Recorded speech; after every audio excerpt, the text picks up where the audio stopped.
Oi.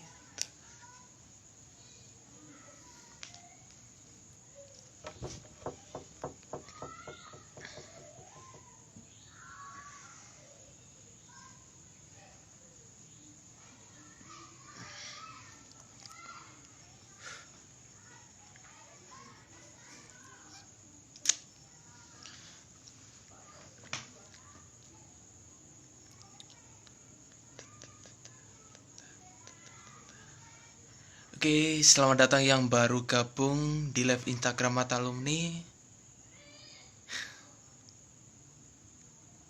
Apa kabar semuanya? Pasti baik semua kan ya? Oke, habis ini kita akan live dengan bintang tamu kita.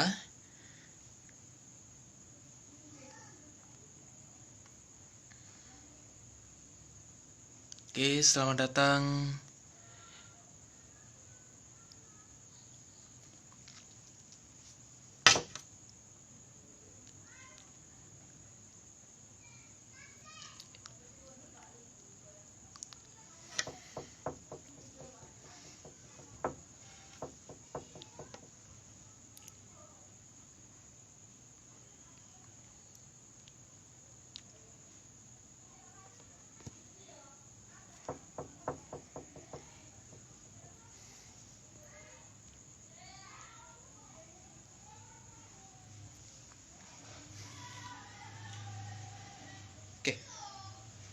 Oke, selamat datang di live Mata Alumni untuk malam hari ini. Pasti teman-teman sudah kangen semua dengan informasi-informasi yang akan diberikan oleh bintang tamu kita.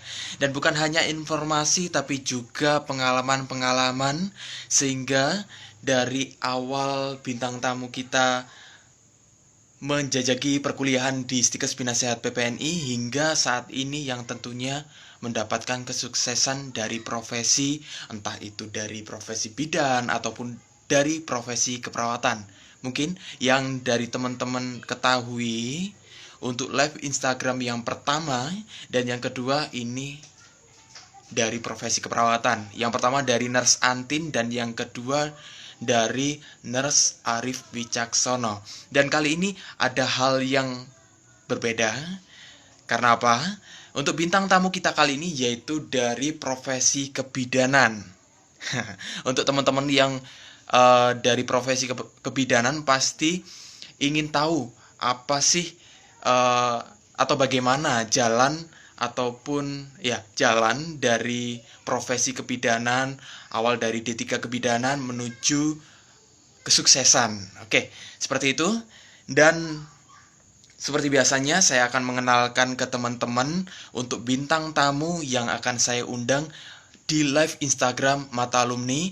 Dan sebelumnya saya menyapa untuk teman-teman yang kali ini sudah nonton live IG Mata Alumni. Selamat datang, selamat menyaksikan dan juga selamat mendapatkan ilmu dan juga wawasan tentang profesi bidan dan perawat di Stikes Binasehat PPNI Kabupaten Mojokerto. Oke. Oke, dan info lagi untuk teman-teman yang masih SMA, karena di PPNI ini ada satu profesi yaitu bidan.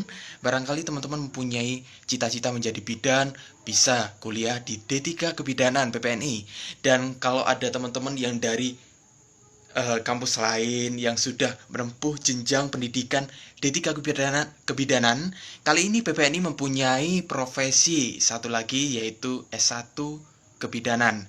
Dan juga ada profesi lagi yaitu tetap di profesi kebidanan yaitu profesi nurse kebidanan.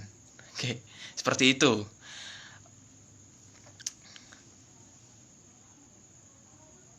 Oke, kali ini saya akan mengenalkan untuk bintang tamu. Sebelum nanti bisa berbincang-bincang dan berkenalan langsung dengan teman-teman yang nonton live Instagram Mata Alumni, bintang tamu kita kali ini yaitu dari Ibu Bidan Rindra Deviasti SST MKM. Oke, dengan gelar SST MKM. Yang dilahirkan di Mojokerto 25 Desember 1986 dan beliau sekarang bekerja menjadi PNS Kabupaten Mojokerto, dan pendidikan tentunya di D3 Kebidanan Stikes Binasehat PPNI Kabupaten Mojokerto, dan beliau melanjutkan jenjang pendidikan lanjutan yaitu di D4 Kebidanan Unika Kediri, lulus tahun 2010.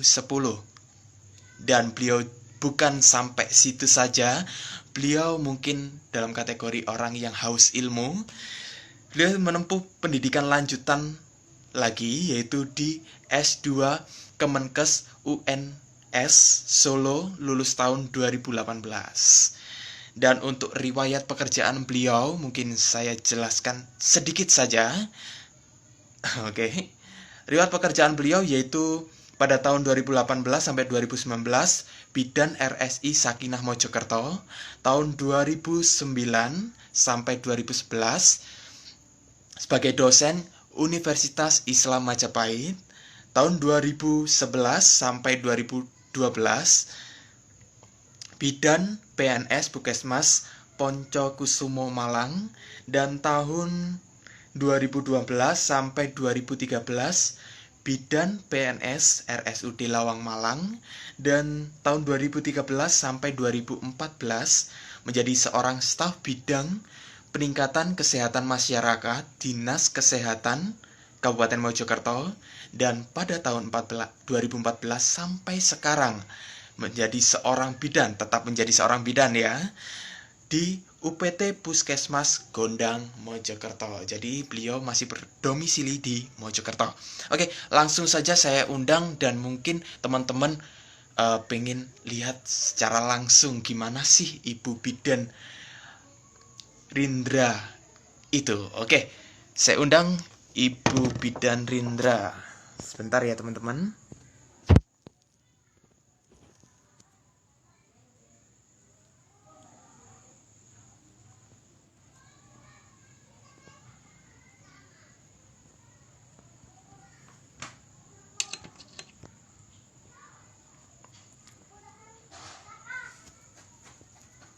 Sebentar, Ibu Rindra.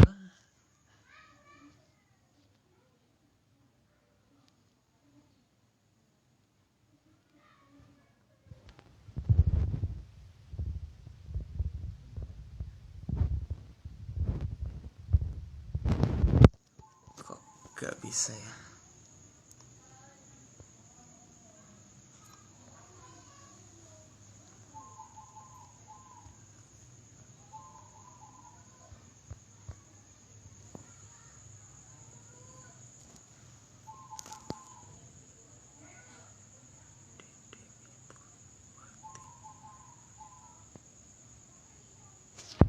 Dewi Purwanti kan.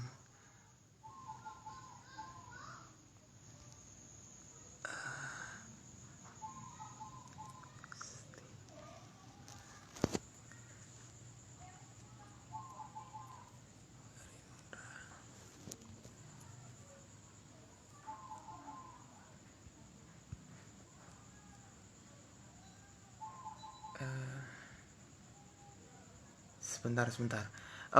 Ibu Rindra, mohon cek apakah masih online?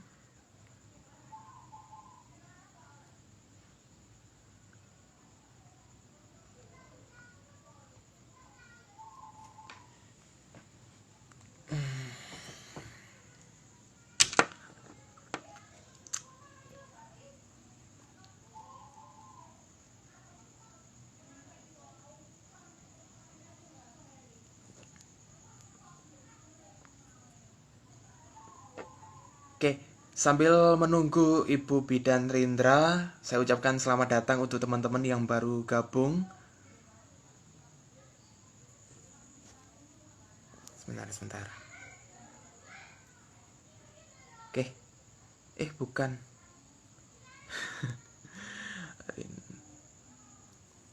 Kok gagal bergabung? Ibu Bidan Rindra, silakan untuk bergabung ulang. Soalnya ini saya invite gak bisa. Permintaan bergabung.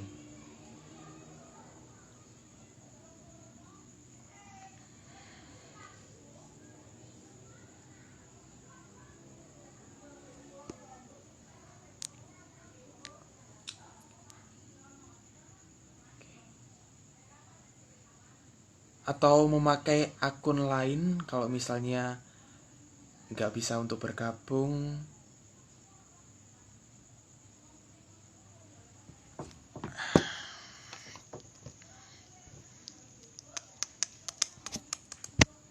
Selain ini saya invite untuk masuk bergabung buat live di sini. Gak bisa. Sebentar.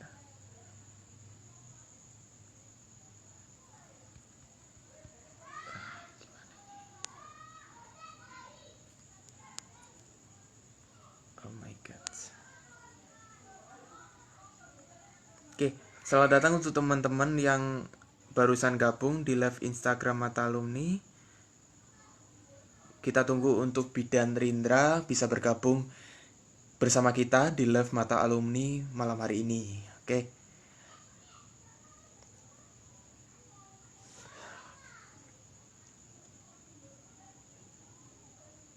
Untuk teman-teman panitia mungkin bisa dibantu.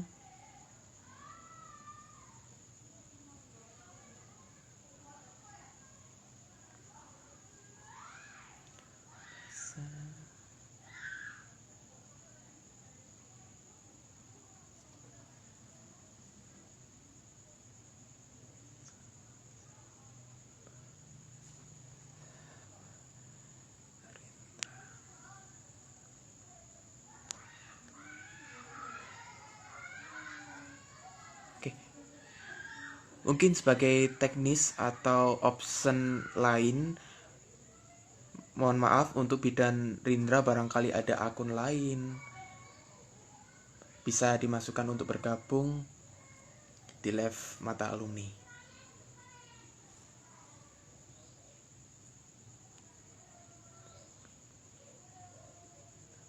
Ya, oke.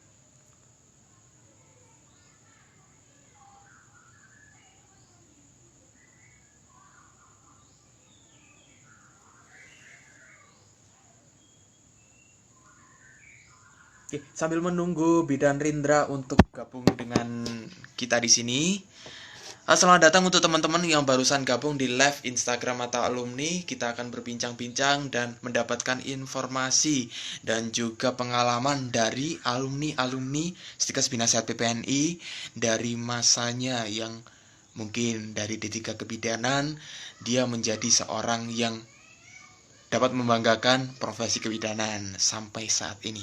Oke, kita sambil menunggu Bidan Rindra. Oke, sambil menunggu, saya juga akan bacakan capaian setelah lulus dari Prodi Kebidanan Stikes Binasehat PPNI Kabupaten Mojokerto. Jadi Bidan Rindra ini mempunyai beberapa capaian setelah lulus di kampus Stikes Binasehat PPNI Kabupaten Mojokerto. Setelah lulus, beliau langsung bekerja di RS 1 bulan setelah lulus. Jadi sangat luar biasa. Jadi terkadang kalau misalnya kita lulus dari suatu profesi, kita ada masa pengangguran, tapi ini hanya 1 bulan saja. Beliau langsung diterima di rumah sakit. Sungguh luar biasa. Dan juga beliau lulus seleksi penerimaan calon pegawai negeri sipil tahun 2011. Dan beliau juga mulai tahun 2014 praktek mandiri bidan di tempatnya sendiri.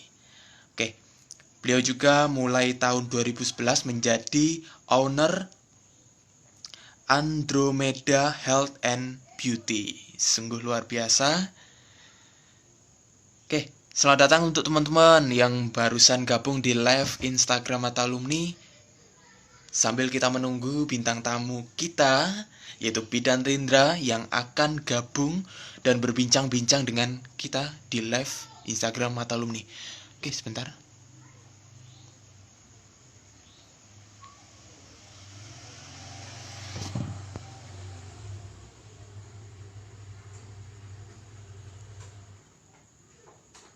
Oke, bisa.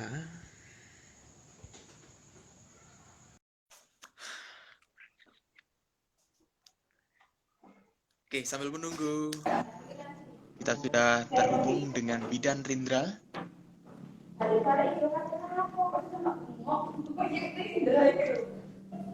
Oke, selamat malam Bidan Rindra. Mungkin Selamat bisa malam, menyapa teman-teman Mas. yang kali ini nonton live Instagram Mata Alumni. Ya, Assalamualaikum warahmatullahi wabarakatuh. Waalaikumsalam. Teman-teman semua, perkenalkan nama saya Rindra Deviasti. Saya alhamdulillah diundang oleh Mata Alumni sebagai alumni Stikes Penasehat PPNI. Saya lulus pada tahun 2008. Iya, Mas. Ya, oke. Bidan Rindra, kita akan ngobrol-ngobrol kali ini untuk berbagi kisah dan juga pengalaman seorang bidan D3 keperawatan dari PPNI yang mencapai sebuah kesuksesan. Oke. Nah, oke, kali ini kita mempunyai beberapa pertanyaan dari teman-teman. Mungkin ini juga dari pertanyaan panitia dan juga teman-teman melalui WhatsApp dari Mata Alumni. Bagaimana sih awal Bidan Rindra bisa memilih Stikes Penasehat PPNI dan memilih menjadi seorang bidan? Mungkin bisa diceritakan, Bidan. Baik, terima kasih. Awal memilih Stikes PPNI ya. Sebenarnya itu merupakan jodoh saya mungkin ya, dan takdir saya untuk ada di PPNI saat itu. Jadi ketika saya SMA, saya punya pemahaman bahwa saya ingin melanjutkan kuliah, di mana kuliah itu ketika saya lulus, saya tidak harus mencari pekerjaan untuk bekerja. Dari situ saya menyimpulkan bahwa saya harus melanjutkan kuliah di jenjang praktisi ya, atau profesi, pendidikan profesi. Saat itu yang saya kepinginnya di kedokteran sebenarnya. Cuman karena faktor ekonomi saya tidak mungkin ada di situ, masuk ke fakultas kedokteran, sehingga saya memutuskan untuk memilih masuk ke kebidanan. Dan saat itu karena saya masih idealis, saya waktu itu ingin sekali masuk ke UMPTN Poltekkes Malang. Cuman ketika saya memohon izin kepada orang tua saya, mereka beliau-beliau itu merasa berat hati. Sebenarnya oke, boleh, cuman mereka berat hati karena saya adalah anak terakhir di keluarga saya. Nah, kemudian dari situ saya melangkah untuk melaksanakan tes.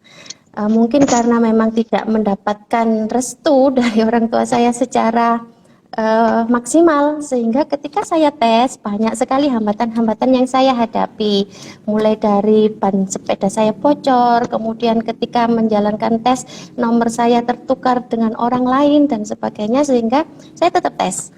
Ketika saya tes ternyata saya terlambat sekitar 45 menit. Di situ mulai banyak keraguan dalam diri saya. Mungkinkah saya bisa lolos? Karena waktu yang saya pakai sangat singkat untuk mengerjakan beberapa tes itu. Selanjutnya ketika selesai tes, orang tua saya begini, jika memang ingin menjadi bidan, kenapa sekolah yang jauh? Bukankah di Mojokerto kita ini sudah mempunyai Stikes? Begitu. Jadi kembali lagi, karena saya tidak yakin saya lolos tes itu, akhirnya saya daftar di PPNI.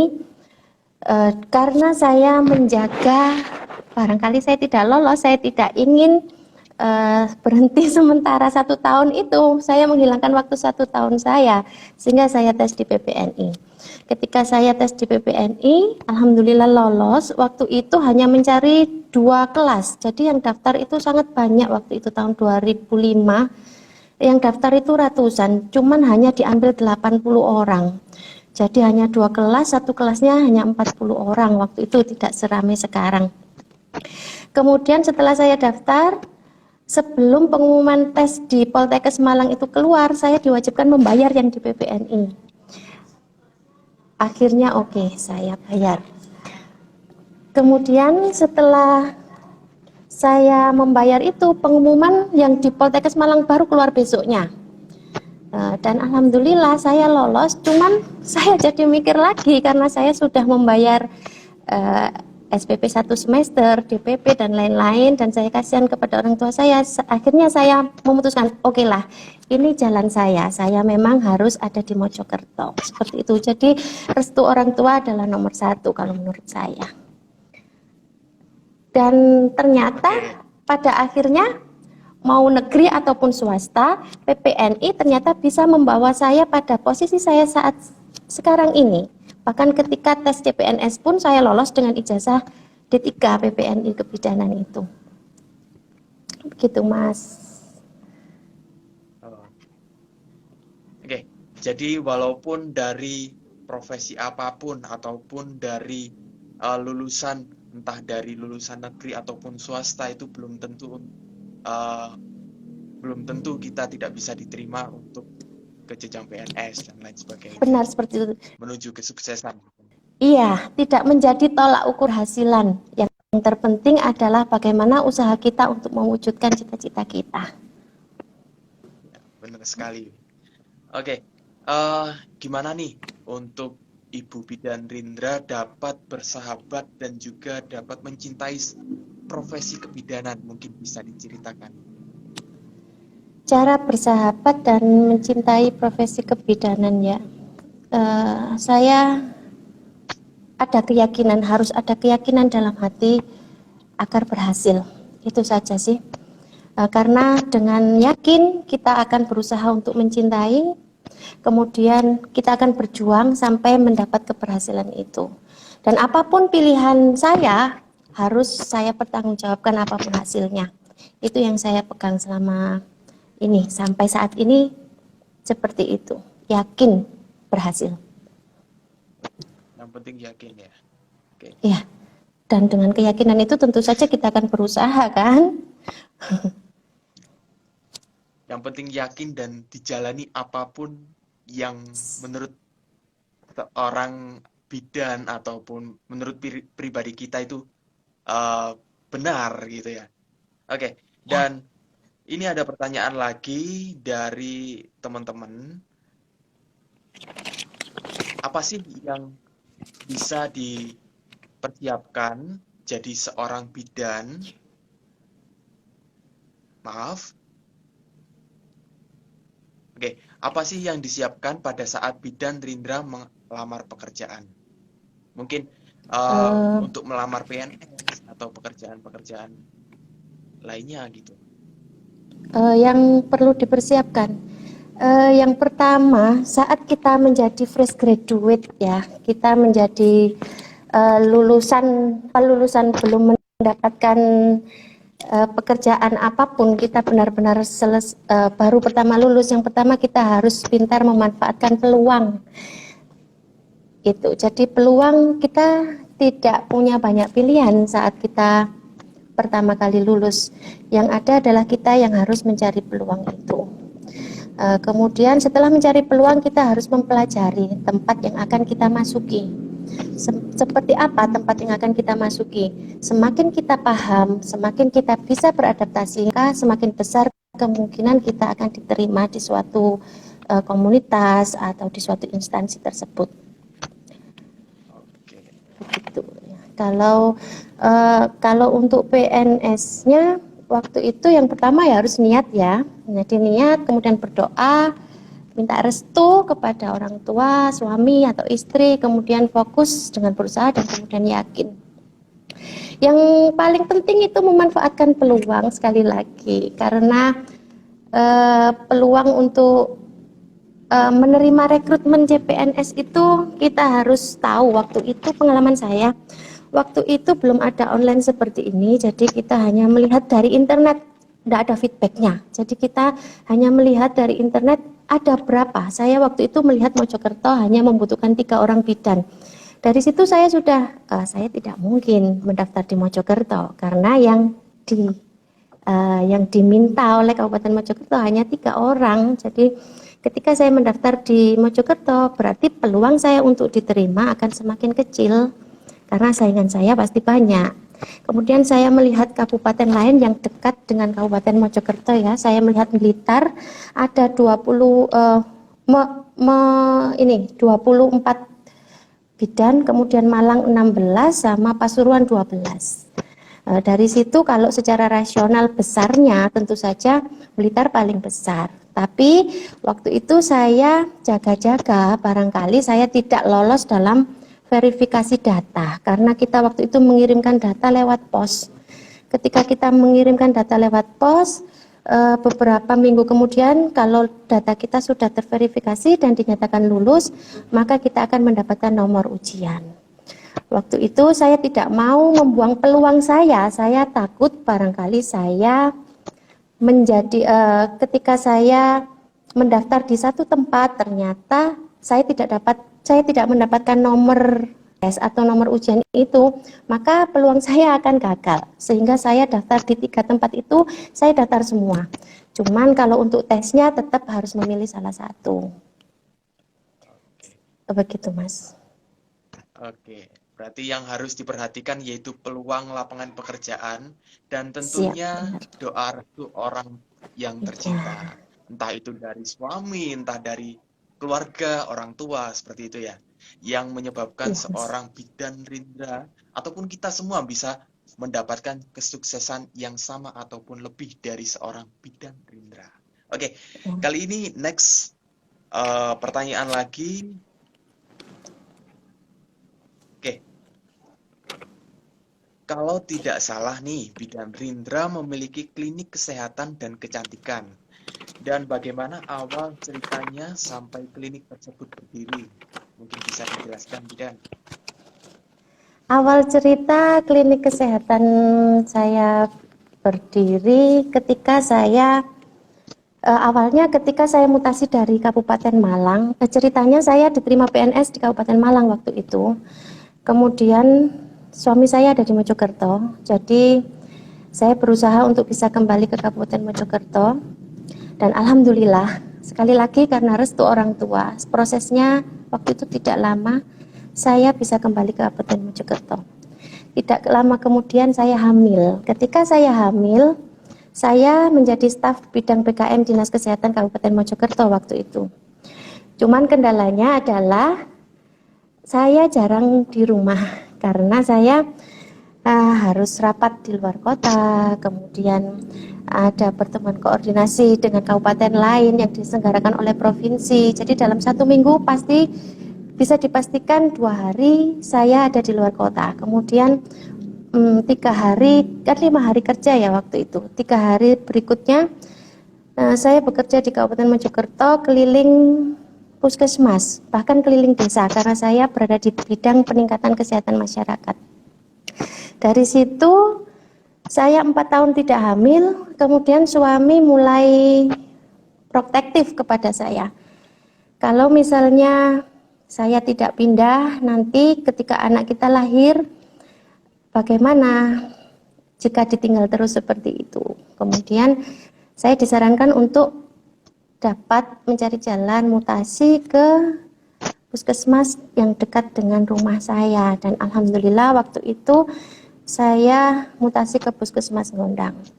Nah, ketika saya mutasi ke Puskesmas Gondang itu, saya merasa sangat berbeda. Yang dulunya aktivitas saya sangat padat, jam bekerja saya sangat tinggi, tiba-tiba saya di Puskesmas jam 7:30, jam 2 sudah selesai, sudah pulang. Sedangkan ketika itu, ketika di dinas, saya jam 6 pagi sudah berangkat, jam 5 atau maghrib, bahkan ketika SPJ menumpuk saya harus pulang jam 8, jam 9 malam.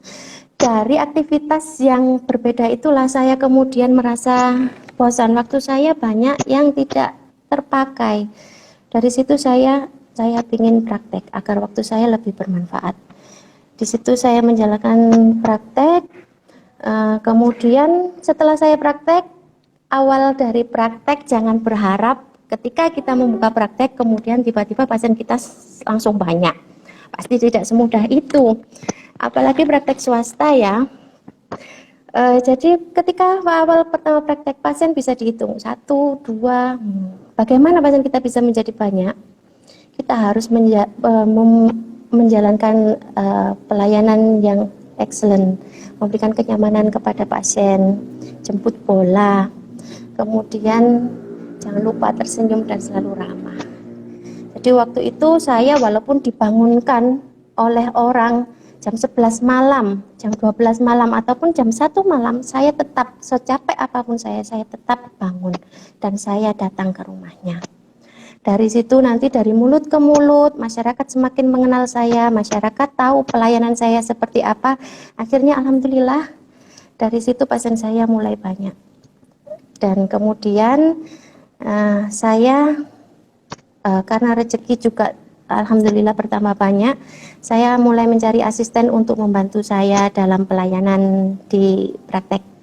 Setelah ada asisten itu, tugas saya ada tugas baru lagi. Tugas saya adalah memperkenalkan karyawan saya itu kepada masyarakat agar masyarakat juga mau menerima dia agar tidak tergantung dengan saya.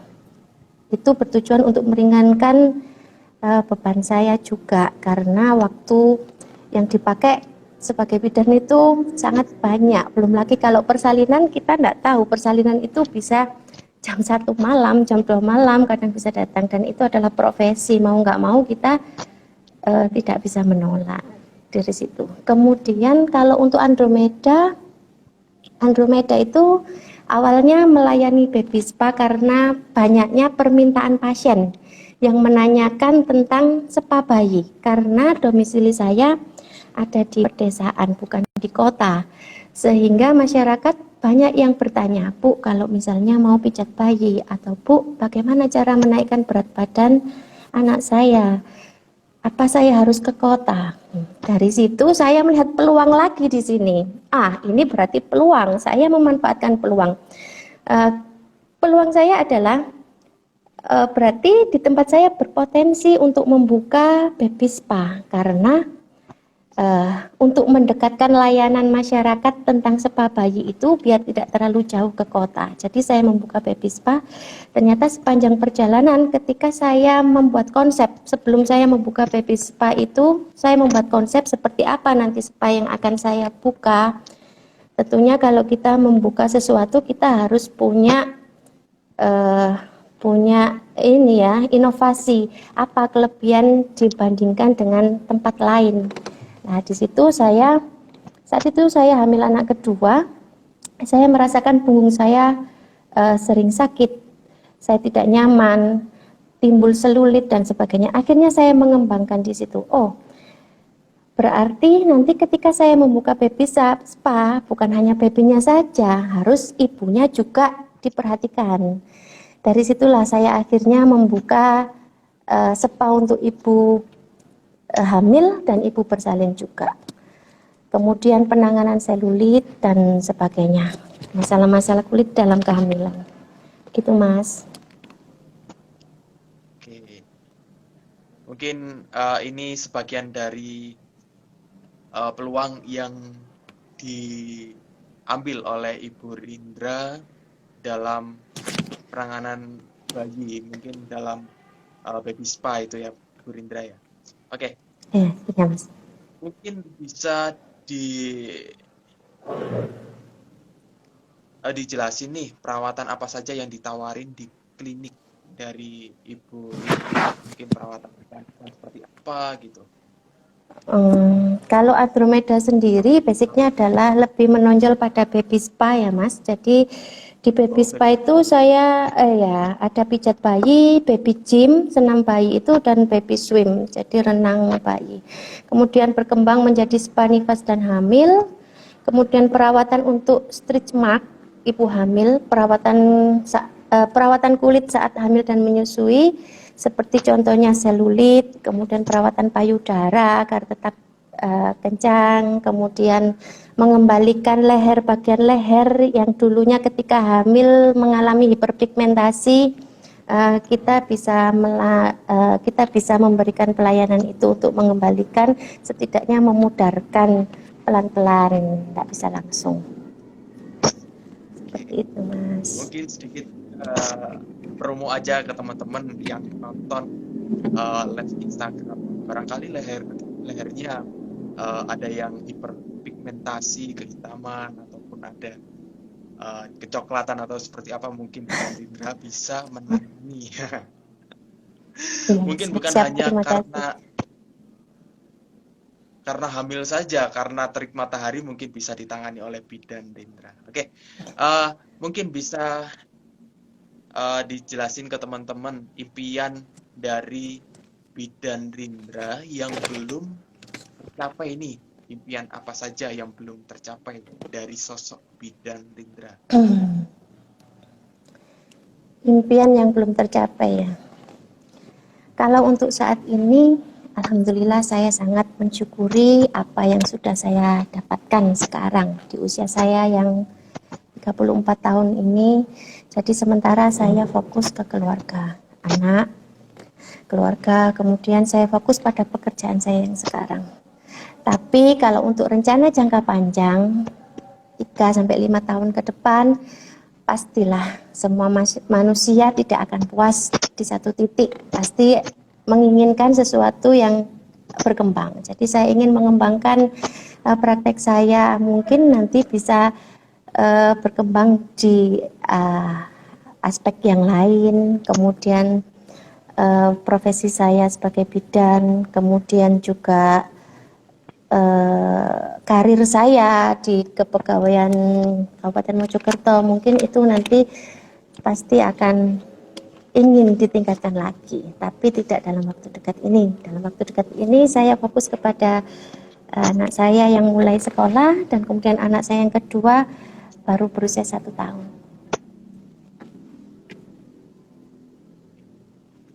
Begitu, Mas. Oke, gini Bu Bidan, apa sih motivasi terbesar dari Ibu Bidan Rindra yang saat ini untuk profesi kebidanan? Seperti itu. Motivasi terbesar ya, maksudnya itu keinginan nanti untuk profesi kebidanan ya, yang diharapkan gitu ya. Saya ingin profesi kebidanan dan keperawatan ya, bukan hanya kebidanan saja, bisa bersaing dan sejajar dengan profesi kesehatan yang lain, misalnya kedokteran. Maaf ya Pak Dokter, Bu Dokter, barangkali ada yang di sini, tapi kita ingin dianggap kita adalah sejajar, gitu, bahwa kita mampu bersaing dengan keunggulan lain di bidang kesehatan dengan memunculkan sisi terbaik kami, gitu Mas. Oke, sungguh luar biasa untuk perbincangan malam hari ini yang biasanya jam 7 tapi kali ini jam 8, tapi teman-teman masih antusias untuk nonton live Instagram Mata Alumni. Dan selamat datang teman-teman yang barusan gabung di live Instagram Mata Alumni. Dan untuk PPNI sendiri bukan hanya di 3 keperawatan, kali ini ada bukan hanya D3 kebidanan, tapi kali ini ada S1 kebidanan. Mungkin teman-teman bisa yang dari D3 kebidanan masih bingung, ingin cari pekerjaan, ingin lanjut ke S1, silakan. Oke. Dan untuk pertanyaan, barangkali teman-teman mau tanya-tanya untuk bidan Rindra secara live ini. Kita bisa lihat secara langsung, tanya juga secara langsung, mumpung orangnya ada di sini. Silakan, nggak usah malu-malu, nggak dipungut kuota. Oke. Sambil nunggu teman-teman, barangkali ada yang bertanya. Ini ada pertanyaan yang terakhir nih. Apa harapan bidan Rindra untuk mahasiswa stikes bidang sehat PPNI?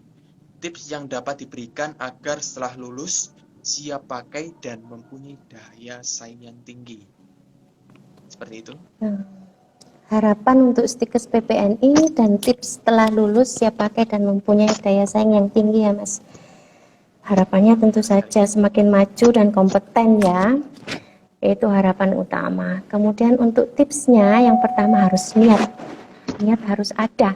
Kemudian doa, kemudian fokus ini maksudnya di sini adalah dengan kita berusaha, kemudian memanfaatkan peluang, lagi-lagi peluang harus harus selalu kita lihat peluang kita ada di mana, mencari informasi sebanyak-banyaknya untuk tempat yang mau kita masuki, kemudian permintaan pasar itu seperti apa sih, kemudian gitu. Kemudian yang terakhir adalah harus yakin ketika kita memilih sesuatu dalam hidup kita, apapun itu, kita harus fokus, berjuang, dan harus yakin kalau kita berhasil. Karena dengan keyakinan itu pasti kita akan berjuang. Kemudian kalau untuk tipsnya yang lain, belajar terus dan terus. Nah, karena belajar akademisi itu saat di kampus, sedangkan belajar yang sesungguhnya adalah ketika kita lulus, praktek secara langsung. Kemudian menjalin hubungan baik dengan partner kerja kita, dan kekurangan kita harus kita gantikan dengan kelebihan kita. Bukan kita tutupi ya, kalau kekurangan saya yakin tidak bisa ditutupi, tapi harus kita gantikan dengan kelebihan kita yang lain. Karena setiap orang itu diciptakan berbeda, punya kekurangan dan kelebihannya masing-masing. Kita harus paham dulu diri kita kurangnya di mana, agar orang yang berada di dekat kita itu menjadi nyaman. Karena dengan rasa nyaman, tanpa perlu kita minta pasti akan dibantu. Berbagi pengalaman, contohnya ketika saya baru pertama lulus dan saya bekerja di RSI Sakinah waktu itu ya. Ketika kita lulus, jangan berharap kalau kita bisa melakukan semuanya secara mandiri. Itu tidak mungkin. Karena jam terbang kita kurang, kita hanya terbatas pada praktek lapangan saat kuliah. Itu yang pertama. Jadi ketika saya bekerja, saya pastikan punya senior di sana. Dan semua senior itu pasti beranggapan begini pada orang yang baru masuk dan fresh graduate. Ini anak baru, dia baru lulus, pasti nggak bisa menolong persalinan, misalnya gitu. Dan tidak memungkiri, sudah pasti dapat dipastikan kalau memang itu benar. Tapi bagaimana caranya agar partner kerja kita, agar senior kita itu nyaman dengan kita ketika shift bareng? Berarti kita harus mempunyai sisi lain yang lebih bagus. Misalnya kita lebih aktif di pasien yang kita bisa. Jadi misalnya kan banyak ya kalau di rumah sakit itu ganti infus, mbak infusnya habis dan sebagainya. Jangan sampai disuruh kita sudah harus tanggap. Biar saya mbak, mbaknya duduk aja. Biar saya. Yakin kan kalau kita itu bisa. Jadi ketika kita menghadapi sesuatu yang tidak bisa, kita tidak sungkan untuk minta tolong. Karena berarti kalau kita minta tolong, berarti memang kita benar-benar tidak bisa. Bukan karena kita malas, atau bukan karena kita tidak mau. Begitu Mas.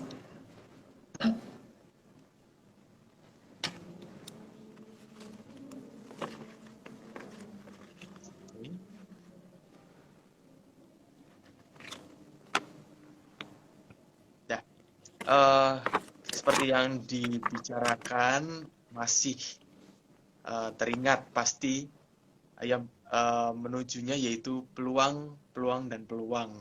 Pasti kita harus pintar untuk melihat peluang peluang kerja yang ada di luar, jadi kita dapat mendaftar ataupun memilih dari rumah sakit ataupun klinik yang akan kita tuju. Oke, yang tentunya kita sebagai seorang profesi, entah itu perawat, bidan, atau profesi lain tidak luput yang namanya harus tetap belajar. Segala usia pasti kita harus tetap belajar dari hal yang terkecil. Oke, mungkin itu sedikit cuplikan dari perbincangan kita pada malam hari ini. Barangkali ada teman-teman yang mau tanya, silakan sebelum saya tutup untuk live Instagram Mata Alumni dalam perjumpaan kita yang ketiga. Bagaimana? Oke.